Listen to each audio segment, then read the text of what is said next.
Boa noite a todos. Sejam muito bem-vindos à segunda noite do primeiro Seminário de História e Cultura, uma realização do Centro Histórico e Cultural da Santa Casa de Campo Grande.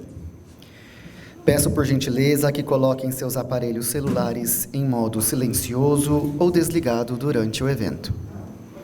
Ontem, tivemos a abertura deste evento e início das palestras, e hoje iremos dar continuidade nas apresentações. Antes de continuarmos, convidamos para abençoar este momento o diácono permanente Francisco Calixto de Souza, Ordinariato Militar do Brasil, Corpo de Bombeiros, Mato Grosso do Sul.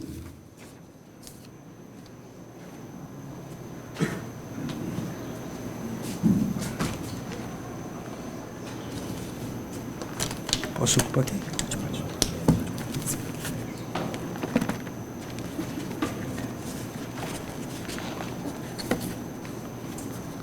Louvado seja nosso Senhor Jesus Cristo. Que a paz de nosso Senhor Jesus Cristo esteja com cada um de vós. Bendito seja Deus que nos reuniu no amor de Cristo.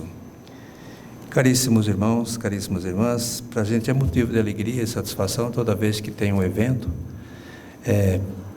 Começar com a palavra de Deus, que Ele se antecipa e coloca em nossos corações o destino para o qual a gente, obviamente, está desenvolvendo nossos trabalhos. E é sempre uma alegria. Eu estou com uma tradução aqui do Jerusalém, mas eu prefiro deixar a palavra de Deus de acordo com a tradução diária, da liturgia diária, para a gente poder terminar aqui. Toda vez que estamos reunidos, é importante saber que Deus se faz presente em nosso meio. É uma promessa de Deus, onde 2 ou mais estão reunidos em meu nome, aí eu estarei no meio deles. E que maravilha podermos contar com a presença de Deus. Mas para isso nós temos que estarmos reunidos em nome dEle. Portanto, estamos reunidos aqui em nome do Pai, do Filho e do Espírito Santo. Amém. Convido-vos para que a gente possa colocar o nosso destino nas mãos do Espírito Santo de Deus. Vinde, Espírito Santo, enchei os corações dos vossos fiéis e acendei neles o fogo do vosso amor. Enviai o vosso Espírito e tudo será criado e renovareis a face da terra. Oremos. Deus, que instruísse os corações dos vossos fiéis com a luz do Espírito Santo, fazei que apreciemos retamente todas as coisas segundo o mesmo Espírito e gozemos sempre da sua consolação. Por Cristo Senhor nosso. Amém. O Senhor esteja convosco. Proclamação do Evangelho de Jesus Cristo segundo Lucas. Glória a vós, Senhor. Naquele tempo disse Jesus a seus discípulos: que vossos rins estejam cingidos e as lâmpadas acesas. Sede como homens que estão esperando o seu Senhor voltar de uma festa de casamento, para lhe abrir imediatamente a porta. Logo que ele chegar e bater, felizes os empregados que o Senhor encontrar acordados quando chegar.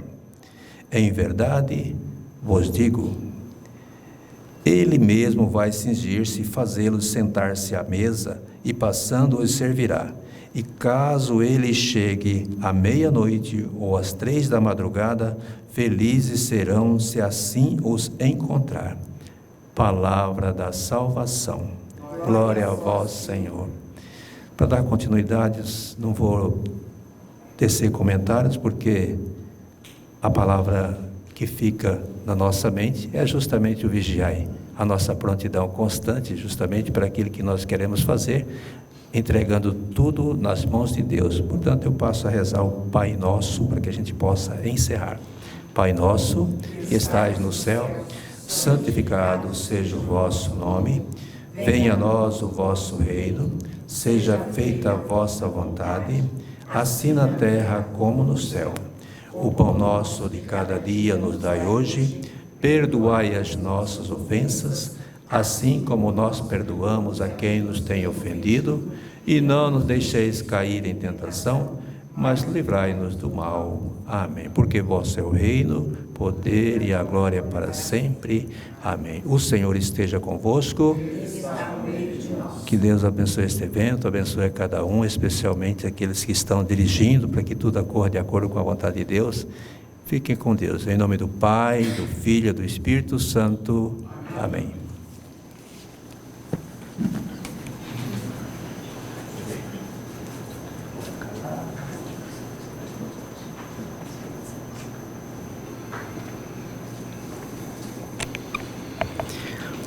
Registramos os membros da diretoria corporativa aqui presentes, doutora Alir Terra Lima, presidente, engenheiro Dr. Jari de Carvalho Castro, vice-presidente, senhor Marcos Alceu da Silva Vilauba, diretor de finanças.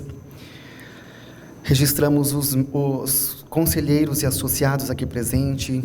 Muito obrigado pela presença de todos, em especial ao senhor Antônio Moraes Ribeiro Neto, que está como palestrante, juntamente com o Dr. Jari.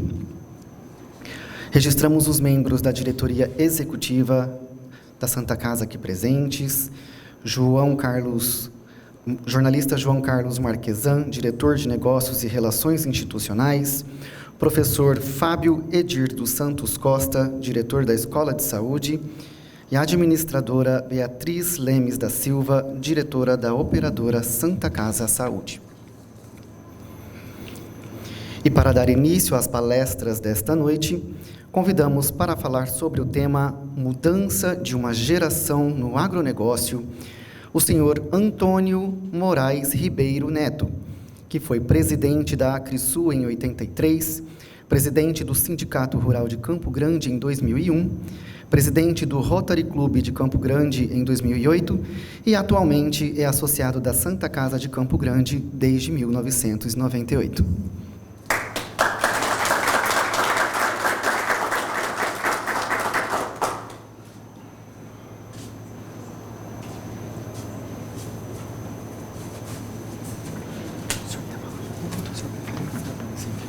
Não entendi. O senhor prefere o sem fio? Não, fala aqui mesmo.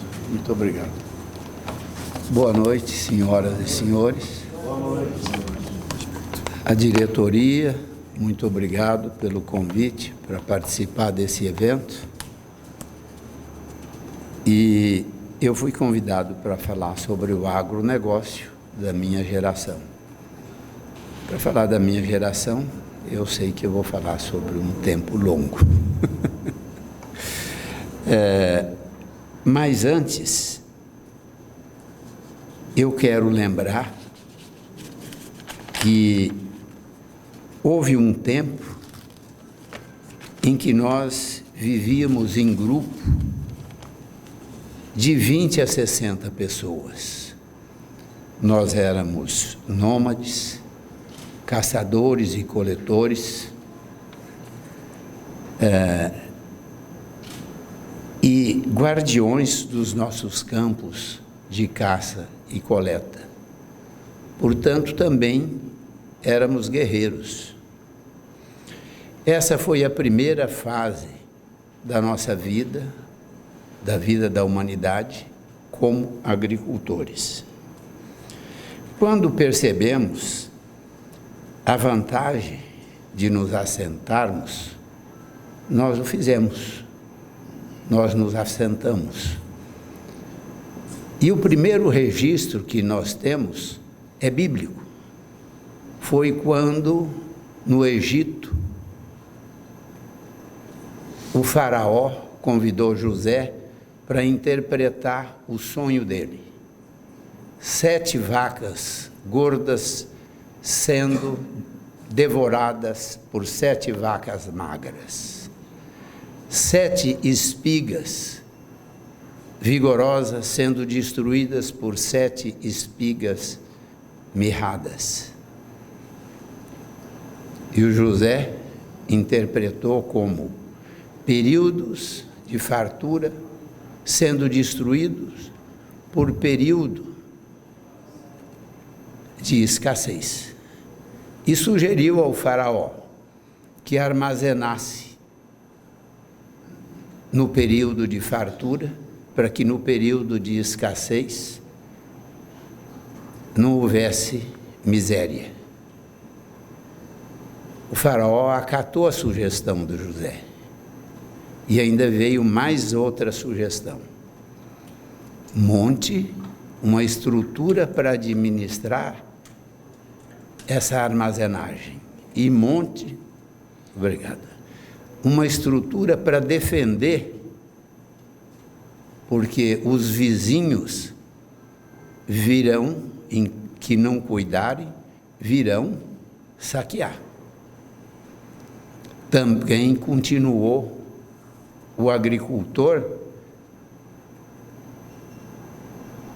com guerreiro, defendendo aquilo que ele produzia. Foi a segunda fase de agricultura. O segundo agricultor.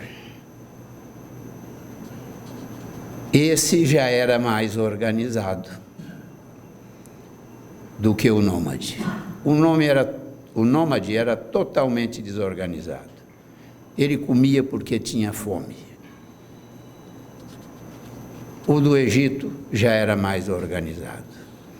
O terceiro agricultor é aquele que definiu as próprias fronteiras com agricultura de subsistência. Onde plantava o francês era a França, onde plantava o belga era a Bélgica, e assim por diante. Assim se definia as fronteiras. A agricultura ia pouco além da fronteira, ia pouco além do limite da agricultura de subsistência, ia pouco além de onde andava um cavalo ou um boi.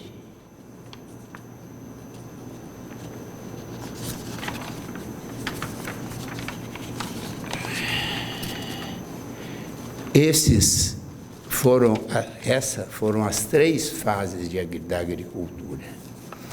A agricultura que produzia só para alimentar. E alimentou, deu conta de alimentar durante muitos anos, durante milênios, toda a humanidade. Evidente que eu estou falando muito rapidamente sem a mínima pretensão de esgotar o assunto. Falando rapidamente sobre os nômades, os assentados e os fixadores de fronteira. Não pretendo ir além disso. Eu vou falar sobre o tipo de agricultor que existe agora, que somos nós, que é um agricultor que às vezes não é entendido. Eu pedi para o Heitor me controlar um pouco o meu tempo. Está dentro do tempo, Heitor? Está dentro do tempo.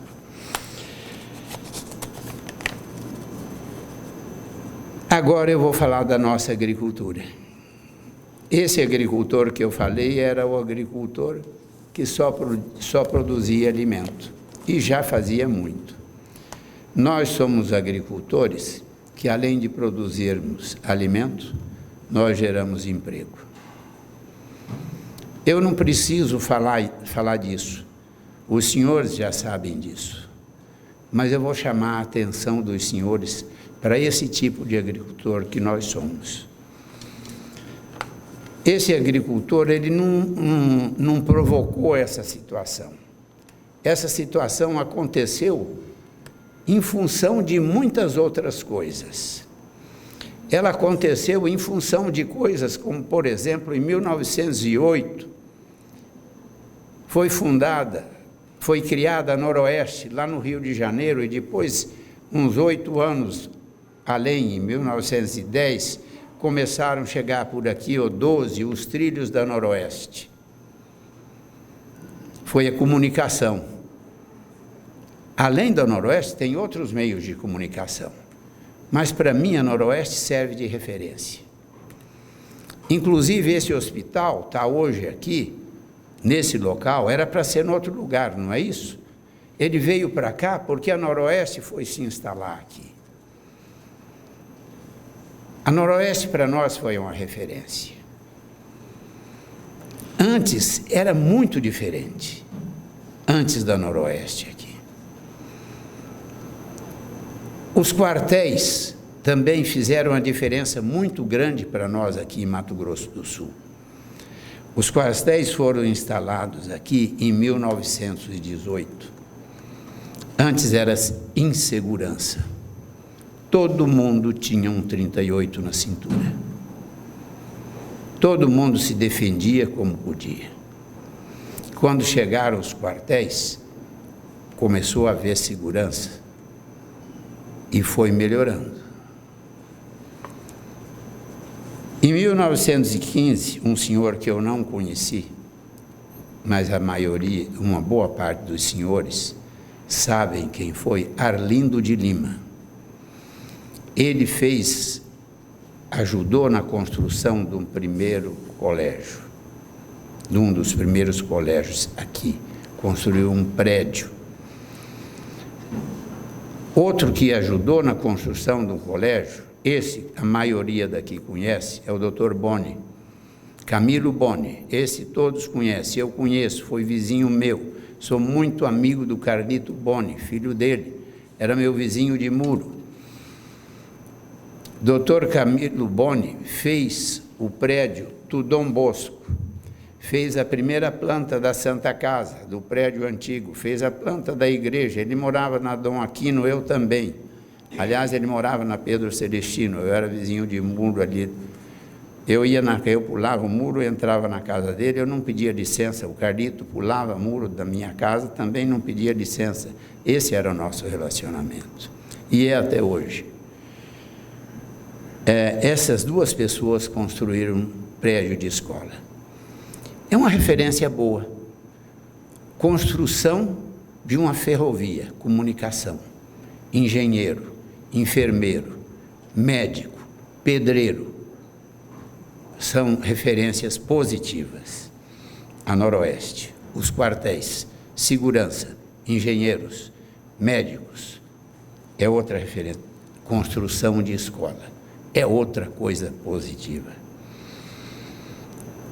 Estradas com cascalho, com ponte, restaurante, pensão. É pouca coisa? Pensão? Não é pouca coisa. A gente viajava e não tinha onde comer, não tinha onde dormir. De repente tinha onde dormir, onde comer.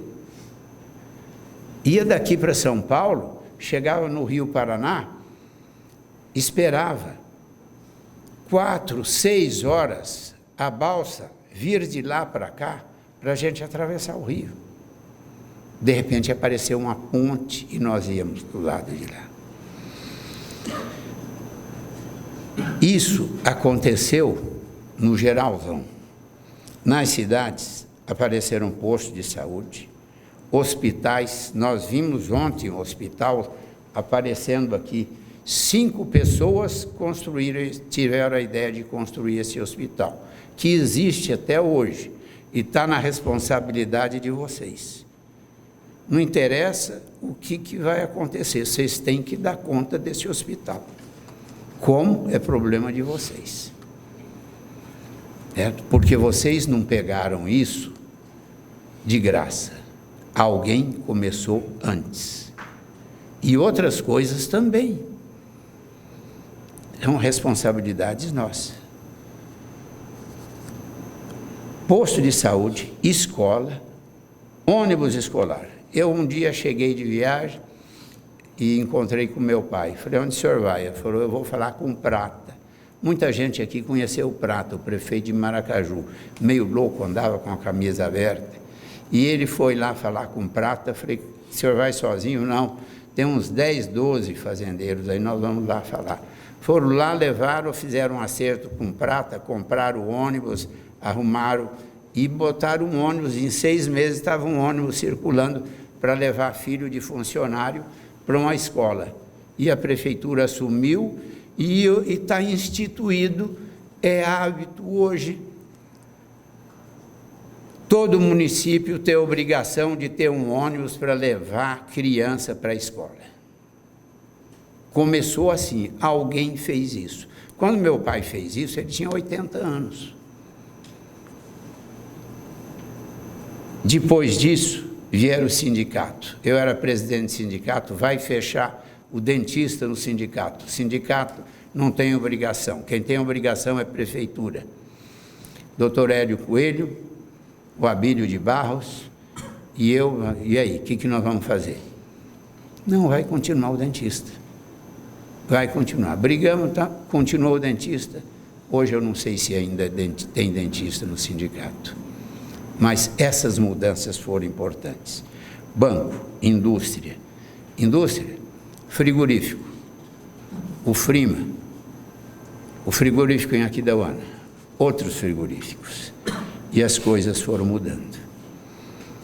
Nas fazendas apareceu tecnologia, sanidade animal, vegetal, biologia. Coisas aconteceram. Foram poucas, lentamente, porque o recurso era pouco. Mas as coisas foram acontecendo e foram mudando. O meu bisavô, ele produzia, na base da enxada, plantava semente por semente. Era para o consumo da família. No máximo, ia até onde um cavalo levava, até onde um boi levava. 20 quilômetros. Hoje, o que nós produzimos vai para a China. Não é brincadeira, não é força de expressão. Vai para a China mesmo. Vai para São Paulo, Paraná, Santa Catarina, Rio Grande. Lá vira carne de suíno, de ave.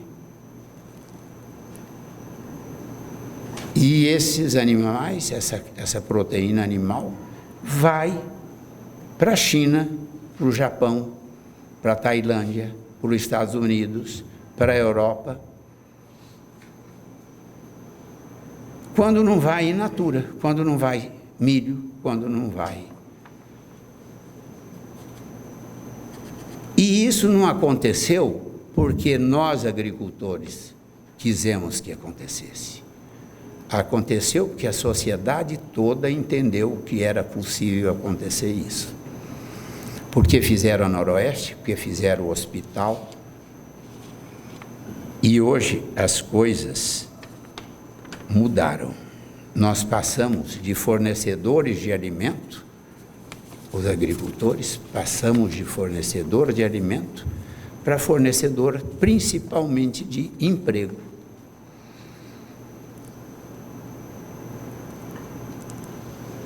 Antes do plantio,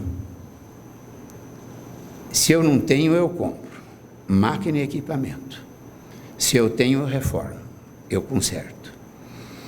Todas as máquinas, colhedeiras, pulverizadores, tratores, plantadoras, eu compro peças, tudo isso antes do plantio. Eu compro todo ano fertilizantes, químicos e sementes. Sempre eu estou atento à assistência técnica e à tecnologia nova que surge. Todo ano muda. Todo ano tem uma variedade nova de semente. Todo ano surge um químico novo.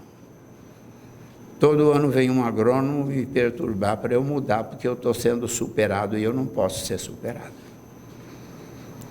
Todo ano eu reformo meus silos. Todo ano eu faço a manutenção das minhas estradas internas dentro da fazenda. Depois da colheita, eu tenho que fazer a manutenção de tudo aquilo que eu colhi e botei dentro dos silos. Vêm os caminhões, que uns são meus, a maioria não é. Vêm as estradas, vêm os postos de combustível, vêm as indústrias, as avícolas, as suinoculturas, e eu estou entrosado com eles. Eu sou fornecedor deles. Eu vendo para eles e compro deles. Quem foi para Ponta Porã ultimamente passou na Impasa. A Impasa é uma mega indústria que tem antes de Cidrolândia. Não sei se vocês viram. Eu vendo milho para eles e compro deles DDG, que é um resíduo do etanol que eu dou para o meu gado que está em confinamento. E eu faço um contrato de 6 meses com ele. Eu tenho que comprar durante 6 meses dele. Não sou obrigado a vender, mas sou obrigado a comprar. Por um preço pré-estabelecido.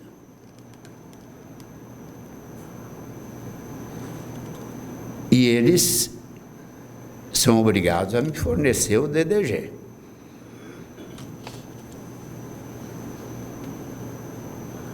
Eu, além disso, ainda aciono os supermercados.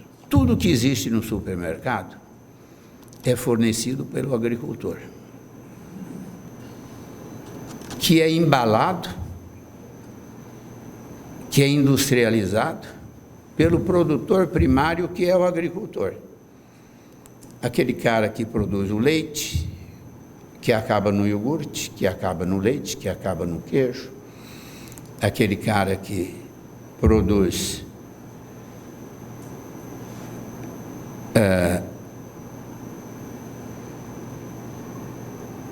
o derivado de milho, que está empacotado, o pão, a broa de milho, enfim, todo o produto que está lá dentro do supermercado é produzido por nós. Esse quarto agricultor é um planejador por excelência. Nós planejamos 3 safras. Esse ano, quando eu estava colhendo a minha safra, a terceira safra, a safra de milho de 2025, eu ainda tinha no silo a safra de milho de 2024. Uma parte eu tinha porque eu tinha o confinamento e eu precisava moer o milho, outra parte porque eu tinha contrato de entregar esse milho para pagar algumas contas que ainda restavam. Era de 24, eu estava colhendo 25. 25 eu já tinha pago uma parte, eu tinha compromisso de empregar, e eu já tinha comprado, tinha feito compromisso de comprar, ou melhor, de comprar os insumos para 26. E tinha que entregar produto, porque eu tinha feito um compromisso que agora eu esqueci o nome, é um compromisso que eu faço com um indivíduo onde eu dou um documento para ele que eu vou entregar tantos 1000 sacos de milho a troco de tantos 1000 sacos, tantos 1000 quilos de adubo, de fertilizante. Chama barter esse negócio. Eu faço um barter com ele, mas tem um documento cujo nome, cessão de crédito. Eu faço uma cessão de crédito para ele. E ele aceita, porque a cessão de crédito, além dele acreditar em mim, ele acredita no outro indivíduo que avalizou essa cessão de crédito. E por isso eu pago um pouco para ele também. Não é que ele acredita muito em mim também, não. Ele acredita com ressalva. Isso tudo acontece porque existe uma coisa chamada mercado. Existe venda futura, está aqui o nome da coisa, cessão de crédito. Existe financiamento. E existe juros também. O juro está bravo. E existe investimento de longo prazo. O investimento de longo prazo é investimento de 10 anos.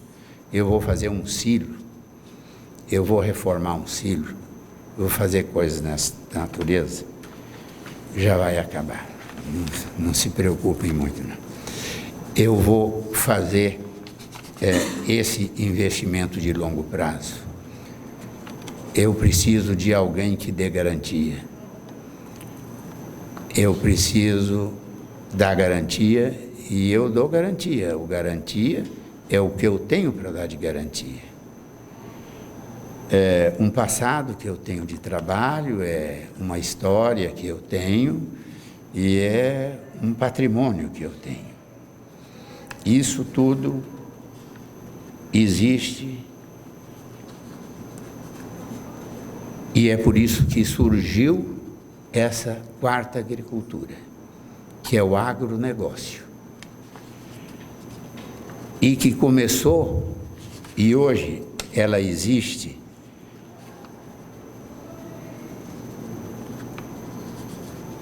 porque existe o emprego em grande escala que o agricultor gera. Não é o emprego que o agricultor gera no negócio dele. Não é o emprego que o agricultor gera para o tratorista, para ele mesmo. Não é. Se vocês saírem daqui e pegarem a estrada de Cuiabá, vocês vão encontrar John Deere. Tem umas 100 pessoas trabalhando lá. Esses caras trabalham o ano inteiro no agronegócio. Tem outras marcas, além da John Deere, que trabalham o ano todo com o agronegócio. E estão vindo outras marcas trabalhar no Brasil, de tratores, de equipamento, de plantadoras. Tem algumas coisas que aconteceram aqui no Brasil e que é bem brasileira. Uma é o plantio direto, é coisa que nós inventamos. A Embrapa foi um santo remédio para a agricultura brasileira. Talvez a melhor coisa que tenha acontecido no Brasil para a agricultura não seja o agricultor, seja a Embrapa. As universidades também foram muito boas. O agricultor também, eu não quero ser muito modesto, não. Nós também fomos muito bons para a agricultura. Mas nós geramos muito emprego. Toda loja que vende peça, que paga assistência técnica, que vive de assistência técnica, que vende assistência técnica, é da agricultura.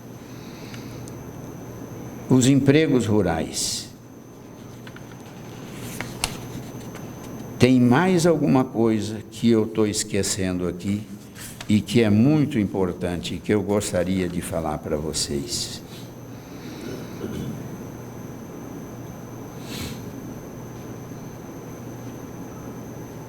Eu sei que eu gostaria de deixar para vocês a mensagem que nós vamos evoluir muito,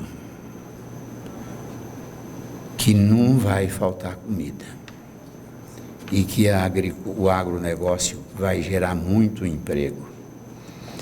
Eu não sei, nós estamos na revolução industrial, na fase eletrônica.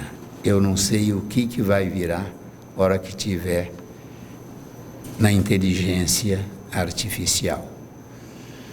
Eu gostaria de agradecer a atenção de vocês e espero ter sido útil no que eu falei. Muito obrigado para vocês.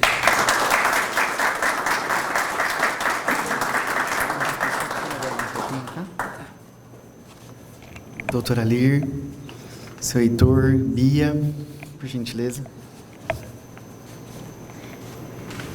Depois do que o senhor falou, o senhor me obriga a falar.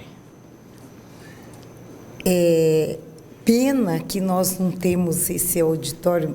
Graças a Deus nós estamos gravando e vamos fazer um documentário, mas pena que nós não temos um auditório cheio para que os jovens da tecnologia, como o senhor falou, da inteligência artificial, pudessem retornar, né, na época do Sócrates. Porque o selfie antes, ele era essa verdade da pessoa se preocupar com o que ele é. E a gente conheceu o ser. Diferente de hoje, que se usa a tecnologia para mostrar e poder se firmar. E, nas suas palavras, o nosso sentimento é que o Senhor trouxe um conhecimento da pessoa que é, e não a pessoa que mostra, a pessoa que é produtiva e não que leva o produto na rede social para poder angariar pessoas e se sentir produtiva. Então, isso é muito importante. Desde ontem, nós estamos tendo, assim, palavras aqui que basta a gente fechar um pouquinho os olhos e ver como a inteligência artificial, ela pode fazer parte de tudo, mas se ela não tiver a inteligência do ser humano atrás, ela não consegue fazer nada. Mas é absolutamente nada.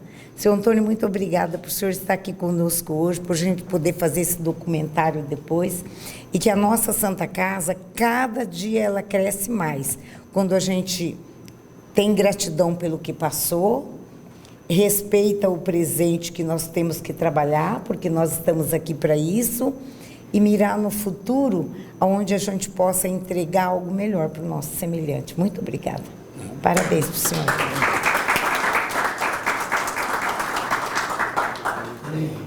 Para registrar nossa homenagem, nosso agradecimento, esse certificado pela sua participação aqui no nosso seminário. Obrigado. Muito obrigado, cara. Valeu muito esse histórico, esse bosquejo histórico que você fez, foi muito maravilhoso, como a presidente já falou. Nossa carta de agradecimento. Muito obrigado. Aqui todo mundo leva presente, né? Aqui é a caneca dos 108 anos Não de tem Santa outro Casa. seminário aí, não? E aqui os 2 livros, né? Da Santa Casa. E aqui a gente vai tirar fotografia com a medalha dos 108 anos. Vamos lá, Beatriz. Seu Antônio, parabéns pelo Muito obrigado. e pelos brilhos do plano Santa Casa Saúde. Mas eu não tenho 108 anos. A gente quer chegar lá, né? Está chegando. Você quer ir mais para lá? Mais ao centro. Isso, mais ao centro, para tirar foto. Tá. Soma, segura aqui.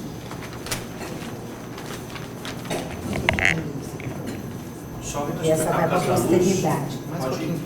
Quando for... Seu Heitor, só sai a luz aqui, ó. Daqui 108 anos o pessoal vai falar que a gente esteve aqui.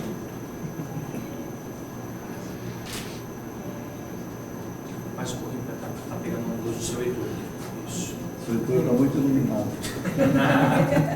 Olha aqui, seu Heitor. Ok.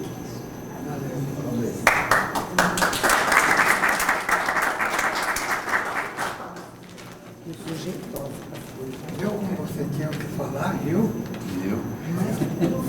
Ele me falou que eu não sabia como que ele ia fazer o sabe.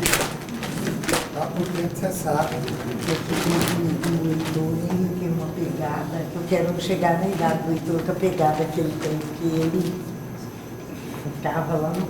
Você já tem 108 anos? Não, quase. Eu estou perto. Eu estou também, mas eu estou na sua frente. Eu vou chegar primeiro que você. Vai. Você está com 82? 83. Eu estou com 85. Vou chegar na frente. Vai chegar. Vamos chegar, né? Pelo menos vamos fazer intenção, né? Trabalhando mais.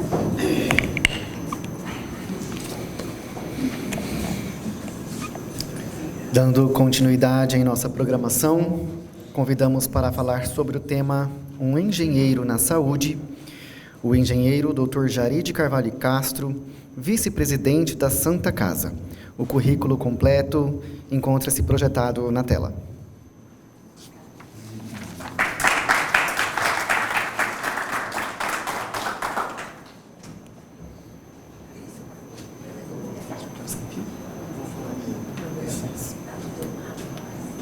Peraí, deixa eu já dar uma batidinha nele aí, se for.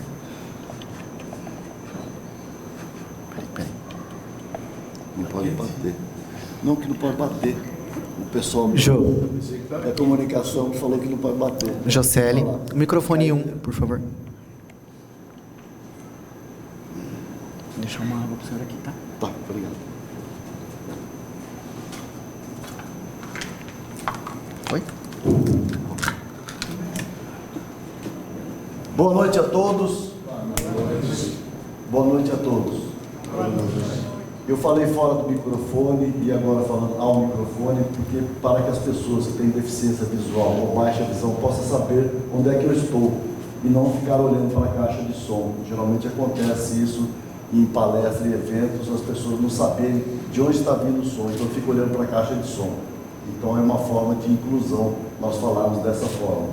Eu sou um homem branco de 1,70 m, cabelo castanho, branqueano e raliano, camisa azul, calça jeans, cinto marrom e sapato marrom. Atrás de mim tem um telão e estou ao lado de um púlpito, de onde falarei. Vou falar sobre a visão de um engenheiro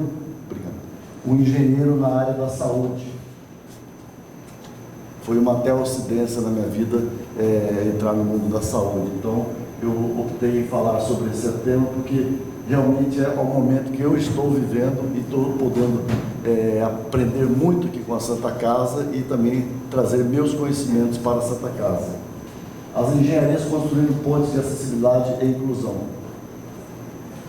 Quando nós elaboramos esse livro em 2013, eu não sabia por que eu tinha colocado tanto médico no livro. Eu tenho aí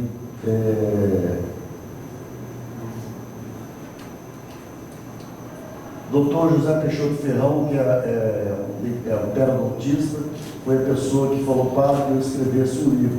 Ele vinha me acompanhando há muito tempo, por coincidência era sogro do meu filho, e ele me acompanha há muito tempo e falou: está na hora de você escrever um livro, está na hora de você colocar seus conhecimentos em um livro, senão alguém vai fazer isso por você. E a minha preocupação era fazer um livro que não fosse um livro catedrático. Eu não sou professor, eu sou empreiteiro, sou engenheiro e a minha comunicação é mais para a área da jornalística. Então, procurei pessoas para me ajudar a escrever esse livro. Entre elas tem aqui o Heitor Freire, que nos ajudou a elaborar esse livro. E quando eu estive no Rio, antes de produzir o livro, eu recebi um livro que chama Te Cuida, que é de um cardiologista amigo da nossa família, que chama Dr. Cláudio Domênico. E a hora que eu olhei o livro, eu falei: é isso que eu queria, um livro escrito de forma jornalística e também utilizando charges para poder amenizar o tema que eu iria falar, que é a acessibilidade, que é um tema que impacta, emociona e às vezes as pessoas precisam quebrar um pouco esse gelo e a charge ela vem para isso, para ajudar. Então, sou um dentista, um cardiologista. Esse aqui é o meu irmão, o Dr. Jair de Castro, é o Torrino. Ele fala sobre patologias e seus cuidados especiais. O cuidado especial não é um diferencial, é um direito fundamental de todo paciente. Ele fala sobre audição. E na terceira idade nós temos um índice muito alto de pessoas que têm problemas auditivos. E por incrível que pareça, as pessoas têm paciência com o deficiente visual, com o cego, e não têm paciência com a pessoa que tem problema auditivo. Então acaba sendo isolado da família, isolado do trabalho, isolado do convívio social. Então ele fala bastante sobre esse tema. Dr. Almir Guiaroni também é um amigo nosso, é um oftalmologista. Ele foi a primeira pessoa a trazer as lentes para quem fazia cirurgia de cataratas no Brasil. Ele mora no Rio de Janeiro também, meu irmão mora lá, eu moro por aqui, o Dr. Cláudio mora no Rio. Ele fala das dificuldades oculares, né? Então, sinalização tátil, contraste cromático, pisos podotais, engenharia e traduz a inclusão em concreto. O que quer dizer isso? Às vezes nós estamos andando nas calçadas e as calçadas têm um piso direcional e sensorial. Direcional é aquele de risquinho, geralmente vermelho, e o sensorial é de bolinha, geralmente amarelo. Por que geralmente? Porque dependendo do piso que tenha, você precisa de contraste, porque a pessoa com baixa visão, se tiver um piso amarelo e também a piso direcional amarelo ou vermelho, ele vai não vai ver o contraste. Então é muito importante, se o piso próximo à cor do direcional do sensorial, ele precisa ter um contraste, e aí a norma autoriza você fazer mudança de cores.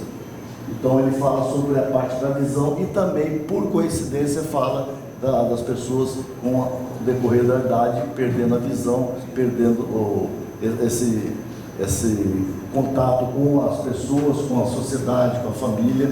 Então, tudo ligado à parte médica, no momento que eu nem saberia que no futuro eu estaria me envolvido com a parte da saúde. O livro ele vem da teoria da transformação, a necessidade da medicina. Essa aqui foi um capítulo que eu fiz que foi muito assim impactante, porque eu falei da medicina paliativa.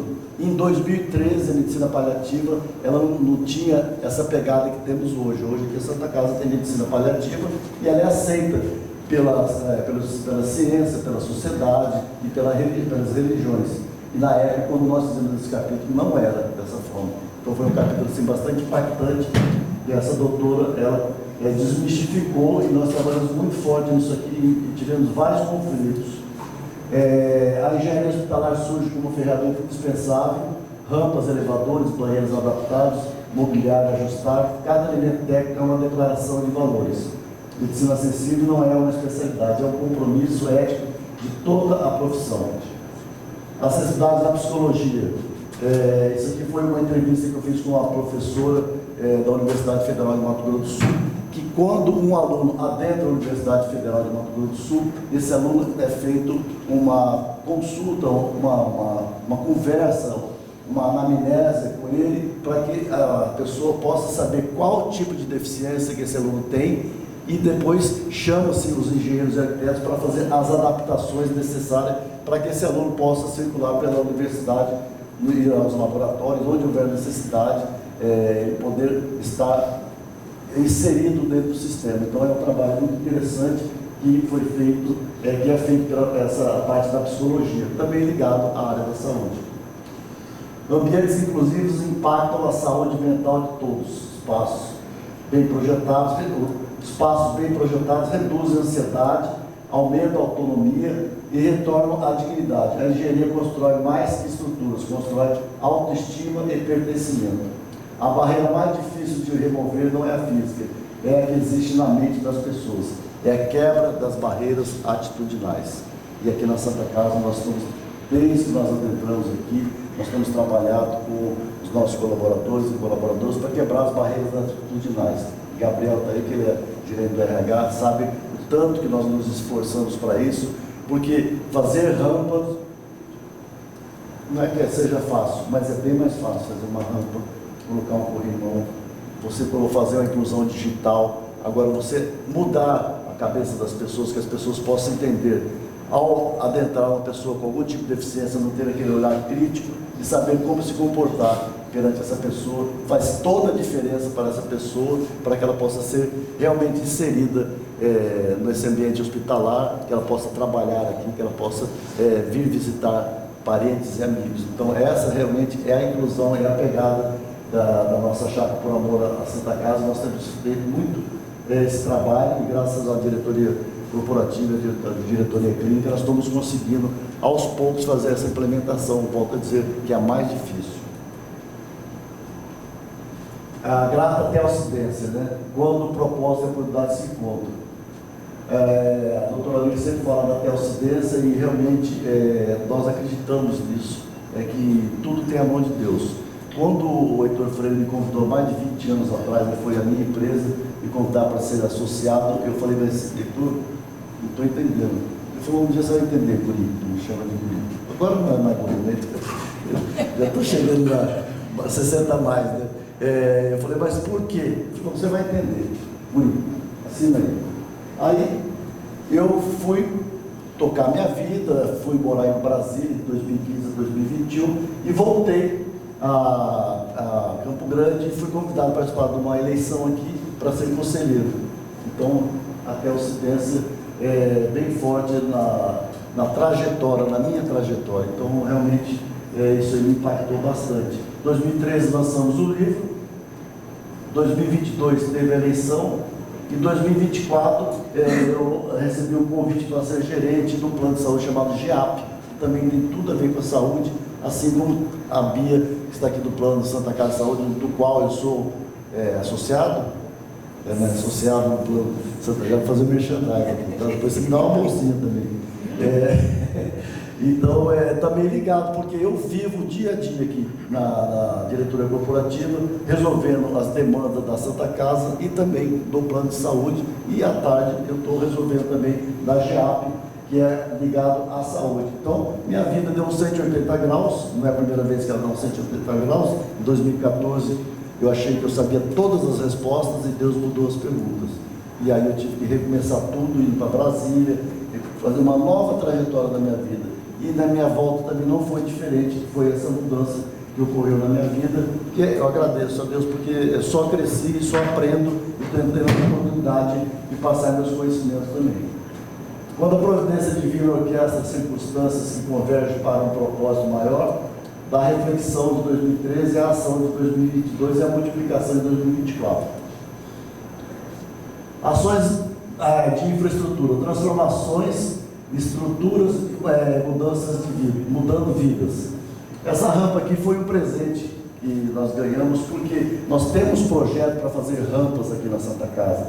A Santa Casa tem um desnível muito alto, e é muito grande, então precisa de rampa, porque quem vive o dia a dia aqui, e a maioria que vive o dia a dia aqui, vê pessoas cadeirantes subindo essa rampa, pessoas obesas, idosos, pessoas com algum tipo de deficiência. Quer dizer, é muito complicado. Os projetos já foram feitos, já foram elaborados, nós só estamos precisando de achar um momento, um respiro financeiro, mas nós vamos achar e nós vamos fazer essa implementação desses trabalhos das rampas. Então essa aqui ficou como um modelo.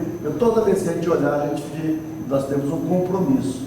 E eu agradeço por ter colocado o meu nome, mas esse nome teria que ser todas as pessoas envolvidas aqui. Então, simbolicamente, foi o meu nome.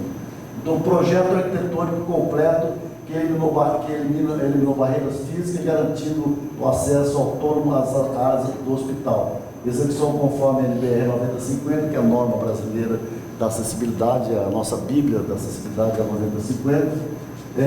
Execução com inclinação adequada, corrimão duplo e sinalização tátil visual. Então, ela é um exemplo, a inclinação aqui é 8,33%, o corrimão tem duas alturas para pessoas com cadeira de rodas ou tem nanismo, e para as pessoas com altura, qualquer tipo de altura pode utilizar o corrimão. E tem braille no início e no fim do corrimão, informando que ela está iniciando e que ela está terminando a rampa. Sala da acessibilidade. Isso aqui era para ser a sala da vice-presidência. Aqui nós não temos sala nenhuma. O vice-presidente não tem sala, o presidente não tem sala, ninguém tem sala aqui. Que nem a doutora Yuri fala, a sala nossa está na nossa casa. Aqui é a sala da presidência. Quem estiver presidente, a sala é dele. Quem estiver na vice-presidente, a sala pertence a ele. Então, o que nós, junto com a diretoria, nós transformamos a sala da vice-presidente na sala da acessibilidade. Para que as pessoas soubessem, também ela é simbólica, soubessem que nós temos uma visão para a acessibilidade, para a inclusão e acolhimento aqui dentro da Santa Casa. Fizemos a inauguração, as pessoas vieram, ela tem o livro foi feito, impresso, né? Tem todas as paredes, tem todos os detalhes, livro, tudo quanto é informações para as pessoas possam se sentir acolhidas.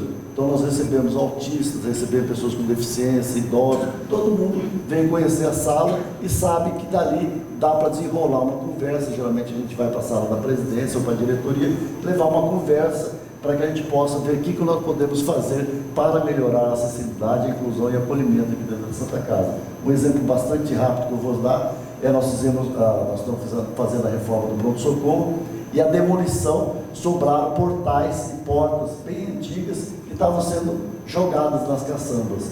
Uma arquiteta passou e viu, pediu se poderia doar, pedir autorização para a diretoria corporativa, e esses portais, essas portas, essas janelas se transformaram em casas para ribeirinhos na área do Pantanal. Então, vê que a gente sempre está trabalhando dessa forma, fazendo a inclusão e fazendo as transformações. Banheiro acessível.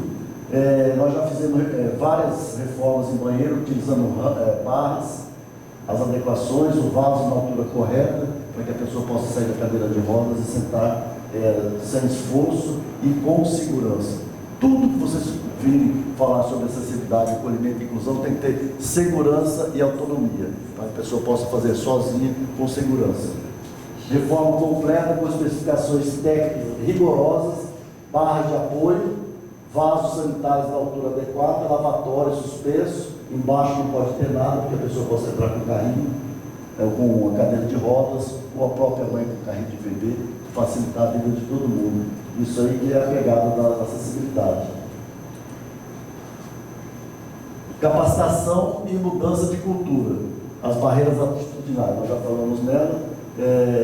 Investimento em pessoas para servir pessoas. Esse é o maior investimento que a gente faz. Volto a dizer, fazer acessibilidade, fazer rampa é importante, você ter o elevador acessível, com comunicação em braille, tudo é importante, mas as barreiras atitudinais, elas precisam ser quebradas. Então nós trabalhamos aqui com curso de Libras e Comunicação Inclusiva, capacitação ampla de colaboradores e médicos em língua brasileira de sinais, quebrando barreiras comunicacionais e garantindo atendimento humanizado à comunidade surda. Comunicação é um direito, não um favor, é obrigação e é lei, nós fazemos isso aí. Então, é muito importante que a gente saiba que há uma pessoa entrar que tem deficiência de comunicação, tem deficiência auditiva, ela vai ser acolhida aqui na Santa Casa, vai ser atendida, o enfermeiro vai saber como se portar com ela. Se esse enfermeiro não souber, ele vai procurar ajuda para que ele possa atender da melhor forma possível.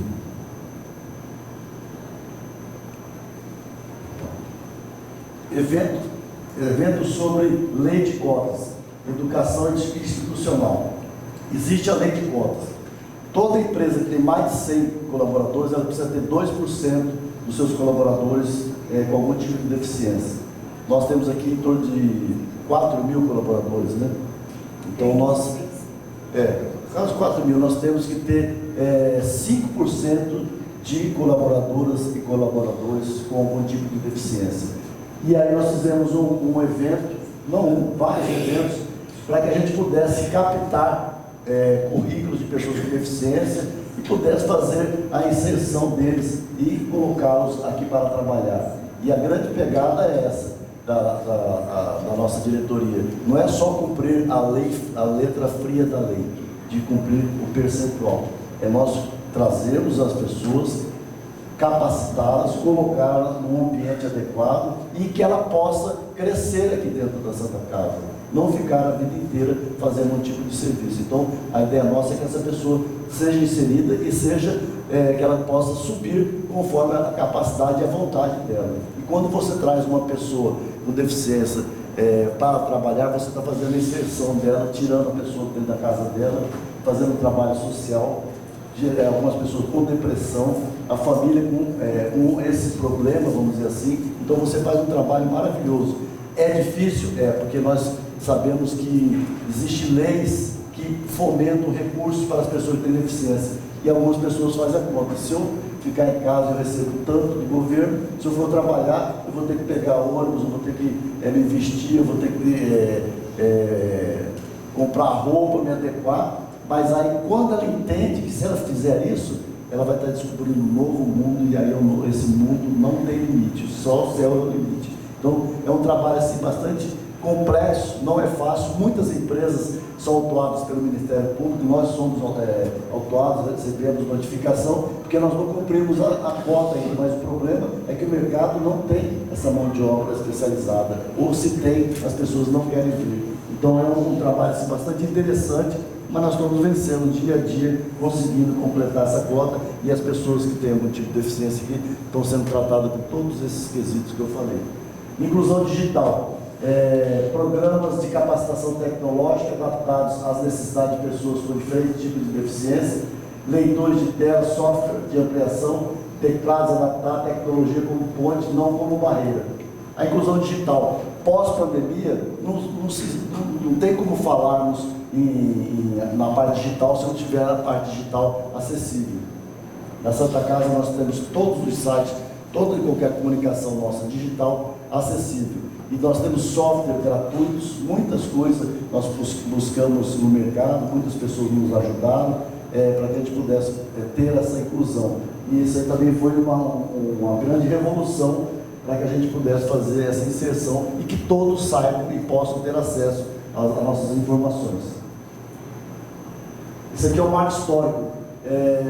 Em 108 anos, pela primeira vez em mais de um século de história, nós temos uma associada deficiente, doutora Tânia. Ela trabalhou com a doutora Alir no TRE, é uma grande amiga minha, uma pessoa, nunca vi uma pessoa tão morada, viajei todo o estado com ela dando palestra, quando nós criamos o MS Acessível, e ela faz parte, ela é associada, então foi assim uma virada de chave, temos essa pessoa e já temos outras com algum tipo de deficiência como associado. Então, isso mostra que realmente a inclusão não é só no blá blá blá. Como meu antecessor, que deu um show na oratória aqui, fala e faz, é o mais difícil. Geralmente as pessoas só falam e não fazem. Então, o senhor faz o trabalho do seu negócio, aqui também a gente faz e fala e fala e faz, para que a gente possa realmente cumprir a nossa obrigação. É um marco histórico, transcende números e estatísticas, representa uma mudança cultural profunda e irreversível.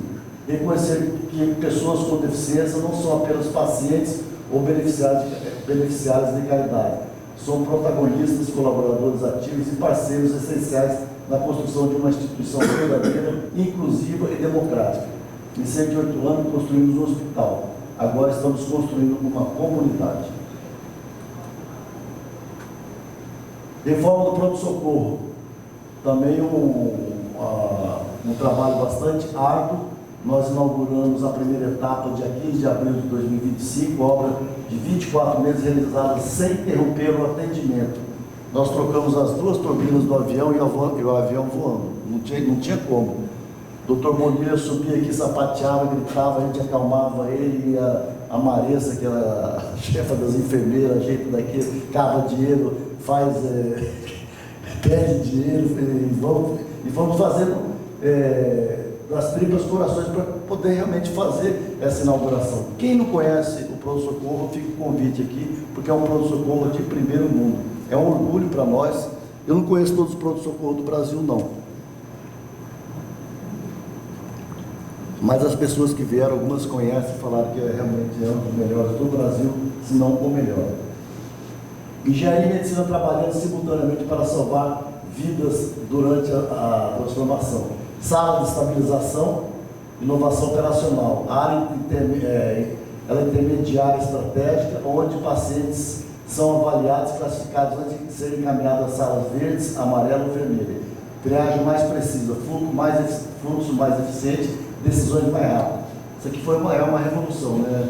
Para o pessoal da área médica aí, realmente foi um diferencial muito grande desse pronto-socorro para os outros pronto-socorro e pelo que era. Quem conheceu antes pode ter essa lembrança, nós temos fotos depois para mostrar, era um campo de guerra. Hoje você chega lá, o piso, tudo normatizado, climatizado, com tecnologia de ponta e totalmente acessível. Acessibilidade e segurança, projeto arquitetônico com atenção rigorosa da NBR 9050, rampa, sinalização tátil, visual, larguras adequadas de circulação, banheiros adaptados, pronto-socorro acessível e pronto-socorro para todos. Isso aqui, quando eu falo todos, é um desenho universal. Então você tem todo tipo de pessoa, qualquer tipo de pessoa, com qualquer tipo de deficiência, ou com altos, pessoas de 2 metros, pessoas na cadeira de rodas, obeso, idoso, todo mundo consegue ser atendido naquele pronto-socorro, coisa que não era antigamente. Revitalização estrutural completa, alas verdes totalmente renovadas, troca completa de pisos, novas janelas para iluminação. Não existia janela no pronto-socorro, parecia que você entrava ali numa catacumba, e hoje nós temos iluminação, e essa iluminação diminui o custo de luz e também dá aquela sensação. Eu que sou claustrofóbico, eu entro aí, hoje em dia eu fico respirando até mais tranquilo quando a gente vai fazer as visitas lá. Antes não era assim. E foi uma sacada de pessoas da infraestrutura daqui, né, amigo? É o pessoal que convive aqui, que trabalha aqui, que foram dando as ideias para que a gente pudesse fazer essas mudanças, porque isso a gente não acha em livros, isso a gente acha em quem realmente precisa e utiliza o local. 22 máquinas monitoradas multiparamétricas e ventiladores hospitalares de última geração. Humanização do atendimento de emergência, ambientes mais acolhedores e dignos para pacientes em situação vulnerável extrema, melhores condições de trabalho para equipes que operam sob alta pressão, humanização e urgência. Humanizar a urgência é possível. Nós conseguimos fazer essa humanização de um ambiente bem hostil.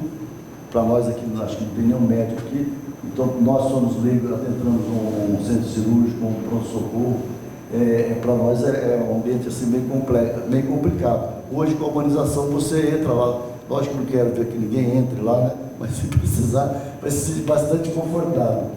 Pelo menos não vai ser aquela forma claustrofóbica que era em um ambiente de campo de guerra. Equipamentos e tecnologias. Isso aqui também foi uma grande sacada. Quando nós começamos a comprar novos equipamentos, nós vimos que todos os equipamentos que a gente comprava, tendo a pegada da acessibilidade, tendo a pegada do desenho universal, é o mesmo preço dos equipamentos tradicionais. Então, as máquinas ajustadas em altura, cadeira de rodas especializadas, balança para cadeirantes, esse equipamento aqui para medir pressão arterial, com mostrador ampliado, estetoscópio com ampliação, cada equipamento escolhido e pensado em todos os usuários. Então, volto a dizer, quando bota todos os usuários, é que realmente é para atender todos, qualquer tipo de pessoa, qualquer tipo de deficiência, qualquer estatura ou peso. Sinalização tátil e visual integrada, placas em braille, em todas as portas e ambientes, piso podotátil, que é aquele piso de risquinho ou de bolinha, diferenciais de alerta, contraste cromático, para você distinguir as cores, para quem tem baixa visão, adequadas entre paredes e portas LRV, numeração em relevo e mapa táteis dos setores. Então, a pessoa com deficiência, ela tem um mapa, ela pode chegar lá e ela saber onde ela está e para onde ela vai. Então, tem tudo definido. Tecnologias assistidas avançadas, software leitores de tela com computadores institucionais, lupas eletrônicas nos balcões de atendimento, sistema de chamadas com alerta visuais e sonora, totens de autoatendimento com comando de voz. Engenharia clínica é a ponte entre a tecnologia médica e assistência ao paciente, garantindo que equipamentos salvem vidas com segurança, precisão e eficiência. Gestão de equipamentos hospitalares, inventário completo, rastreabilidade e controle de todo o parque tecnológico, desde respiradores e monitores cardíacos até bisturis elétricos e bomba de infusão. Cada equipamento mapeado, cada histórico documentado, porque a rastreabilidade de todos os equipamentos, quando foi feita a manutenção, quem vendeu, quem comprou, tudo rastreado. Manutenção preventiva e corretiva. Programas estruturados de manutenção preventivas, programadas e intervenções corretivas rápidas. Equipamento parado é vida em risco. Nossa meta é disponibilidade máxima e tempo de resposta mínimo. Essa é a turma da engenharia clínica. Calibração e metrologia. Calibração periódica e certificação de equipamentos conforme normas do Inmetro e da Anvisa. Precisão não é luxo, é um ambiente hospitalar. É requisito fundamental para diagnóstico correto e tratamento seguro. Conformidade regularizada total da Anvisa. Engenharia clínica pode ser a tecnologia médica, onde a tecnologia médica encontra a engenharia de excelência para salvar vidas com segurança e eficiência. Engenharia sustentável na saúde. Nós temos agora a implementação do papel zero, digitalização completa dos processos administrativos e clínicos, prontuários eletrônicos, assinatura digital, comunicação interna via aplicativo, menos papel, mais eficiência. ESG, ambiente, sociedade e governança. Isso está sendo bem martelado aqui dentro da Santa Casa.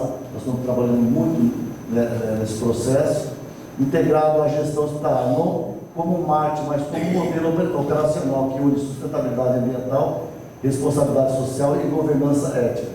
Lixo zero e biodigestor.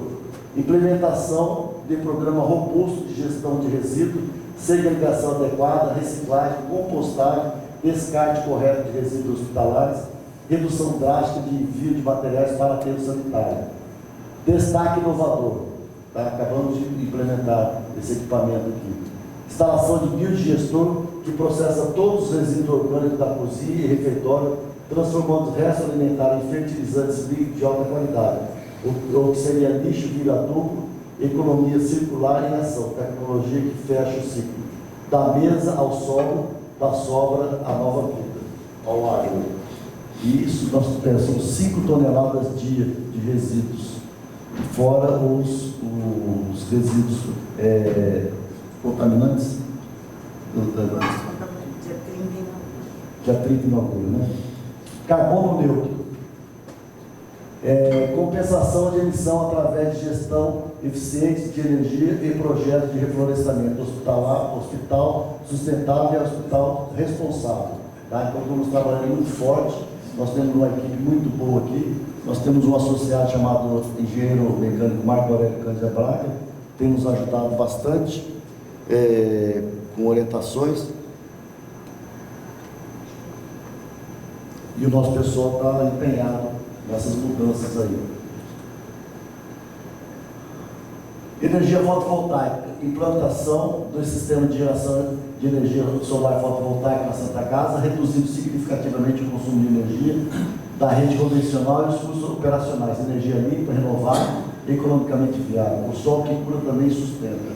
Nós baixamos em torno de 200 a 300 mil mês a conta com a nossa fazenda de placas fotovoltaicas lá em Terenos. E já temos um projeto para implementar aqui, para reduzir mais custos e também impactar menos o meio ambiente. PMOC. PMOC é a parte de ar-condicionado, a parte que pode e causa infecções, causa doenças. Então, o PMOC faz esse controle.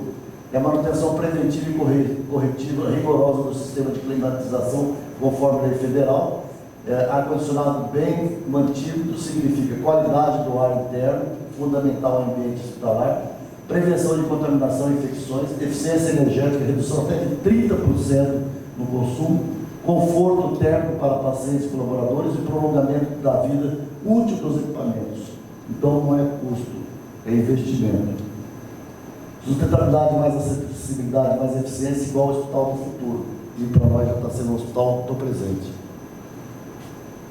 Verdadeiro significado da engenharia na saúde: impacto técnico, aplicação rigorosa das normas técnicas, impacto social, transformação cultural de uma instituição centenária, criando um legado de inclusão que transcende gerações. A Santa Casa não está apenas tratando de pacientes, está educando uma comunidade inteira. Porque quando nós educamos, nós orientamos, nós capacitamos nossos colaboradores, eles replicam isso na casa deles. E da casa deles eles replicam as escolas, as igrejas, os templos, onde eles convivem. Então, essa vai aumentando essa roda, né? Como o Santo Agostinho nos ensinou. Cuida da sua casa, depois do vizinho, do quarteirão e assim por conseguinte. Isso nós estamos fazendo. Impacto humano, restituição da dignidade, autonomia e direito de ir e vir com independência. Cada rampa construída é uma declaração de respeito, cada banheiro adaptado é um reconhecimento de humanidade. Impacto inspiracional, demonstração prática e replicável de que liderança é servir, engenharia é construir pontes literárias e simbólicas, e que a mudança institucional é possível quando há vontade, planejamento e execução disciplinada. Já estamos encerrando. Do livro da prática na Santa Casa: conhecimento precede a ação. As partes do livro não eram apenas teoria acadêmica, era o diagnóstico que nos preparou para a intervenção. Estudar patologia, entender limitações e reconhecer necessidade foi o alicerce para cada projeto executado. Liderança e renúncia: transformar a sala da vice-presidência na sala da sociedade não foi simbólico, foi declaratório. Líderes verdadeiros abrem mão de privilégio para servir causas maiores. Isso todos, né? Todos envolvidos. Inclusão e investimento: cada real investido em acessibilidade retorna multiplicado em atendimento humanizado e reputação institucional, em cumprimento legal e em justiça social. Não é custo, é valor. Mudança cultural e processual: não basta construir rampas se as mentes continuam com degraus. cursos de Libras, eventos sobre cotas e inclusão digital são tão importantes quanto obras físicas, transformação verdadeira e holística. Isso aqui foi a inauguração do projeto da nossa rampa. Então nós temos uma variedade de tipos de pessoas com tipo de deficiência, com altura, com idade. Quer dizer, então, nessa foto ela é bem emblemática, ela mostra muito do que realmente está sendo, essa revolução que está sendo feita aqui na nossa Santa Casa. Engenharia na Saúde, por amor à Santa Casa. A minha trajetória de música verdadeira engenharia vai além de cálculos estruturais e memoriais descritivos. É sobre enxergar necessidades invisibilizadas, romper barreiras cristalizadas e construir uma sociedade onde todos, absolutamente todos, possam viver com dignidade, autonomia e pertencimento. Aqui eu encerro e agradeço a cada um de vocês pela oportunidade de passar um pouco do que está sendo feito aqui da nossa Santa Casa. Aqui é o trabalho de várias mãos, várias cabeças, várias noites de perder o sono, mas que realmente está tendo resultado. E o agradecimento para cada um de vocês que estão aqui e as pessoas que estão envolvidas com esse processo e que entenderam o processo, que realmente faz toda a diferença. Obrigado, uma boa noite a todos.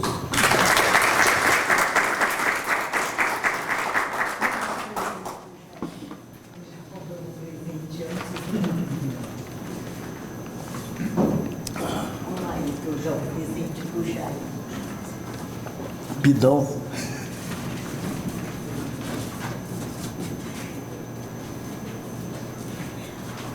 O Jari falou na palavra teocidência, né? A teocidência aconteceu na nossa vida, né, Jari?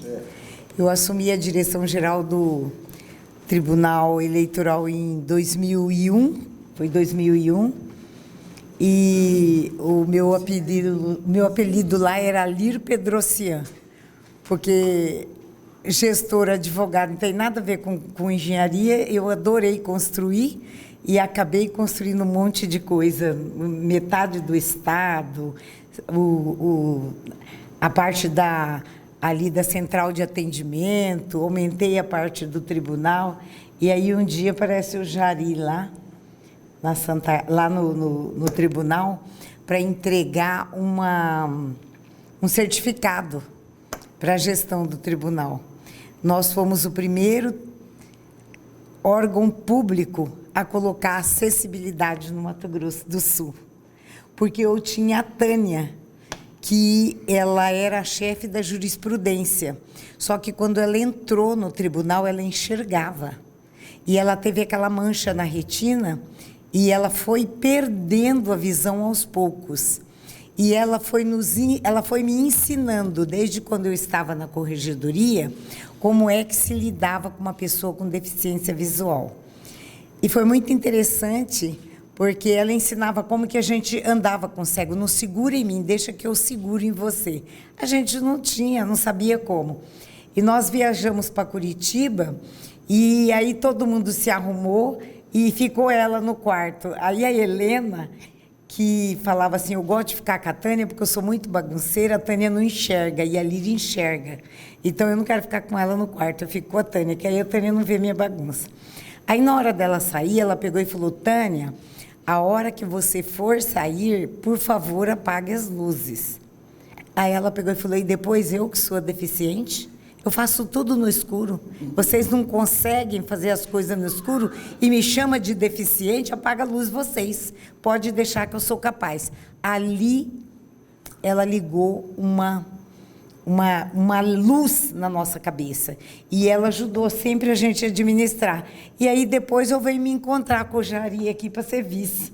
Entendeu? Aí a gente completa aí esse outro lado da moeda, que nem sabia eu que o Heitor tinha ido lá no não sei quanto chamar o Jari 1800, e depois vai lá no meu escritório me chamar para vir aqui para Santa Casa, e depois monta uma chapa e bota um de presidente e outro de vice.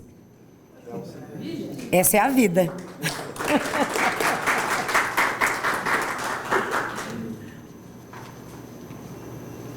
Tá aqui o nosso agradecimento, vamos lá, Heitor. de certificado de participação. Obrigado.